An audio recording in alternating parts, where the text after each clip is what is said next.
Okay, so today we're going to be demoing my project for MS548 to demonstrate inheritance, which is an idea when you're dealing with classes where you can kind of inherit methods and attributes from base classes to other subclasses. So we're going to demonstrate this today. For my program today, it is a management software that is got two subclasses. We have a base class of employee, and then you have two subclasses. You have full-time and part-time. In the future, I'd like to add a management class, which would have allowances that other classes would not have. But for now, we're just going to stick with part-time and full-time. So here we go. We're going to kind of go through the functionality here. Oh, and it also has a log function. It writes out a log every time that an employee is added or an employee's information is updated. So here we go. So we're going to open up the file here. Alright, so we have the ability to add, update, display, or exit.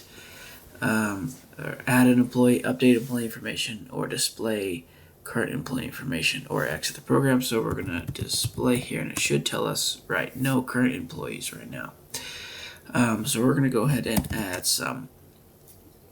So we're going to do a part-time employee first. And this employee's name will be Harold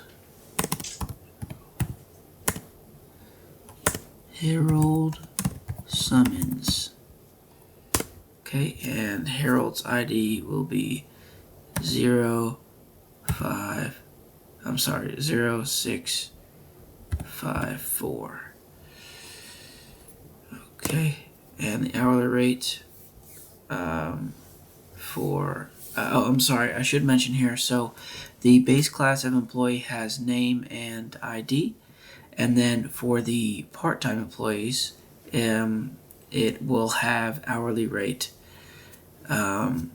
which will not be included in the full-time employees. So hourly rate for Harold is going to be 22, and then hours worked.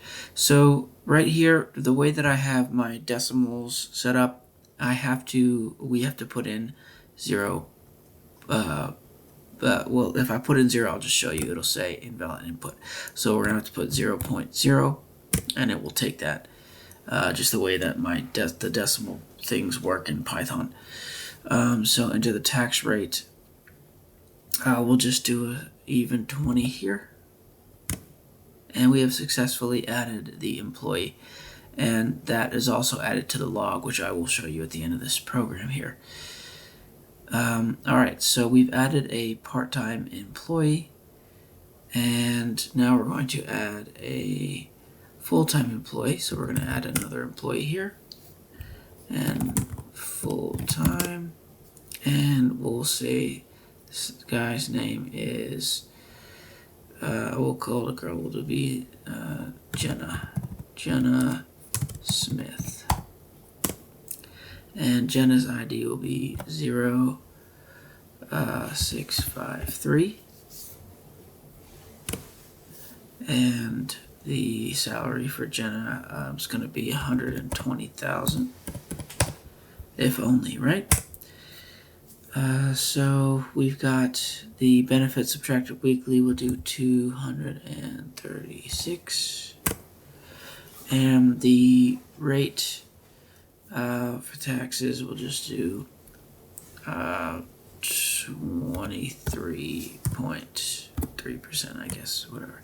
Alright, so we've successfully added Jenna. So we've got a part-time and a full-time employee. And let's go ahead and display that so we can see our employees. Ta-da! So we can see that Harold is not getting anything because he didn't work. He worked 0 hours. We just added him to the system, and then Jenna's weekly net pay and gross pay are calculated here for us, as well as the salary, benefits, and tax rate. is shown here as well. The tax rate is percentage, of course. But let's say, I don't know, all right, let's say Harold does some work, right? He comes in, he does some work, and we want to update the amount of hours that Harold's works. So we're going to do the update function here. So we're going to have to enter the employee ID of the employee. So if I enter in just some random number, that's not going to work. So we're going to type in Harold's ID, which is 0654. All right, so we have the new hourly rate. I'm sorry, the hourly rate's going to stay the same, so we'll just skip that. New hours worked, we'll say he worked 21 hours. And then tax rate will stay the same. And voila, we have successfully updated that. So we're going to see how we updated that. And we'll see that Harold's new gross pay and net pay weekly is updated there for us to see. So that pretty much, I believe, shows all the functionality that we have for this program here. So I'll go ahead and exit out, and then exiting, goodbye, we have that displayed there. So now we're going to go ahead, I'll show you the log real quick of all of the additions and updates that I've done so far. So the log file is employee log, my text file there, and boom. So you'll see some of the stuff while I was working on the program that was added and updated. But you'll see here,